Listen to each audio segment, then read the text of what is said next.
Order. Alison McGovern.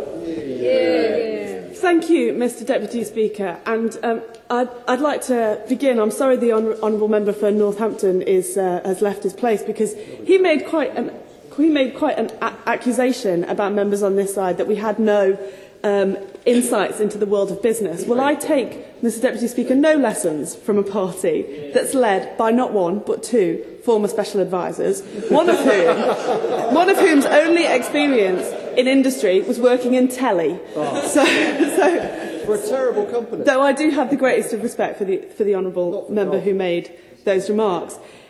However, I want to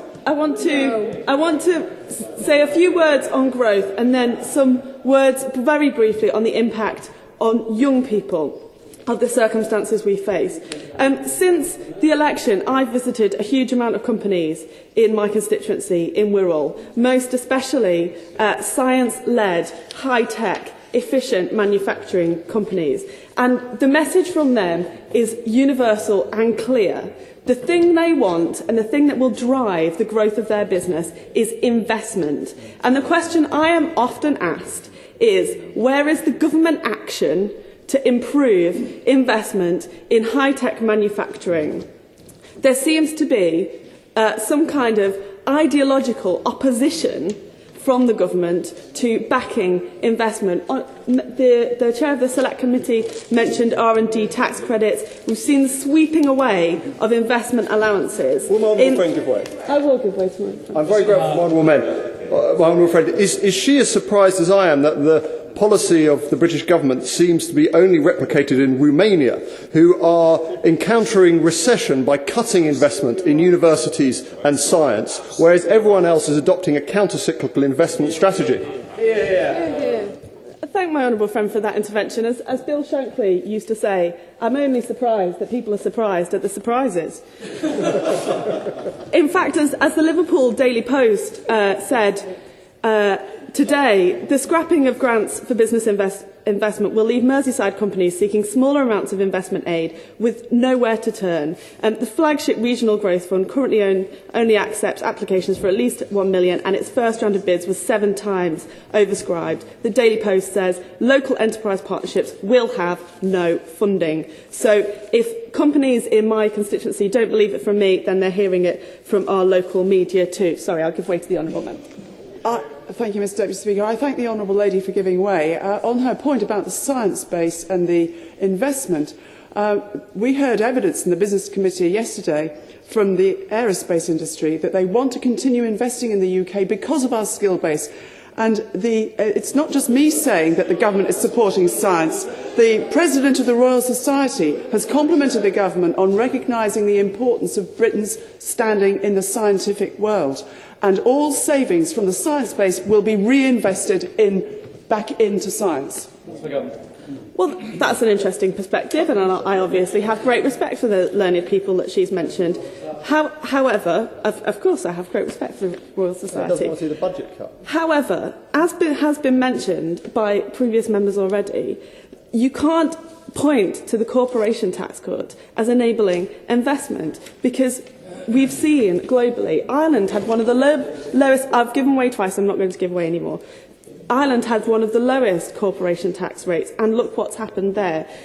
That only helps companies with profits. What we want to see is strategic, government-led, with business, investment in those sectors that can most help us progress out of the recession. And I see no leadership from the government on this issue. They constantly crow about tax cuts for business, yet what they've effectively done is handed profits back to the profitable bits of the banking sector, large companies in the banking sector, when they should be using that money to invest in high technology manufacturing like that in my constituency. This is the message that's coming to me loud and clear from global corporations that invest in Merseyside and the small companies. They need investment now, not an across-the-board corporation tax cut. Now I want to turn to the impact that this picture is having on young people and employment. I know we're all rightly concerned about young people in this House, as well we should be.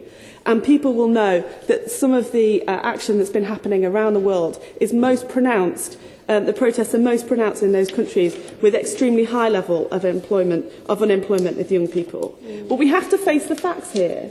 The government offer to young people in Britain has been massively diminished. We've seen an end to the September guarantee, an end to the Future Jobs Fund, which I know for a fact was helping young people in my constituency build their CVs so that when the recession ended and the growth returned, they could apply for jobs. We've seen an end to EMA that was helping young people in my constituency travel to the best possible courses for them.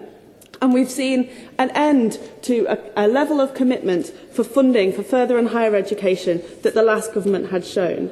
In fact, I was so concerned about what might happen to young people in employment that I asked the Minister for Work some parliamentary questions about what his expectation was for the number of 16 to 24-year-olds on the dole. And in fact, by my calculation, once you take into consideration the population projection for 16 to 24-year-olds for that current cohort, going forward, across this Parliament, the government expects the reduction of 16 to 24-year-olds on the dole to be a reduction of less than 1 percentage point. And I would ask the honourable members opposite whether or not they think that's good enough. That the government's ambition for the number of young people on the dole between 16 and 24 across the life of this Parliament is to reduce it by less than 1 percentage point. I'm afraid I don't think that's good enough. The only answer they seem to have to this problem of young people and the unemployment they're facing now because of the global crash and the government's inaction is their spurious figure of 75,000 new apprenticeships. We've already heard evidence that even in the recession, the Labour government was supporting an increase year on year of more than that. So it seems wholly unambitious. However, there is a further problem for 16 to 18-year-olds, many of whom are the very people who we want to get into industry and we want to get into business. 16 to 18-year-olds who perhaps don't want to stay in full-time education for whatever reason. The new apprenticeships available, I mean, I'd be happy to be corrected if the Minister wants to do so, but as far as I can ascertain, the 16 to 18-year-olds will not be eligible for adult apprenticeships that he's wanting to fund.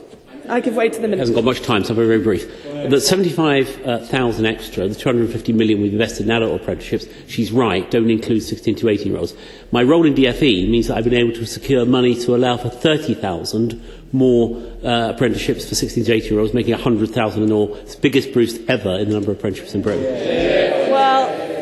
Well, you know, I'm glad of that. I'm glad of that intervention from the Minister, and I have found him often to be a part of the peace in this subject.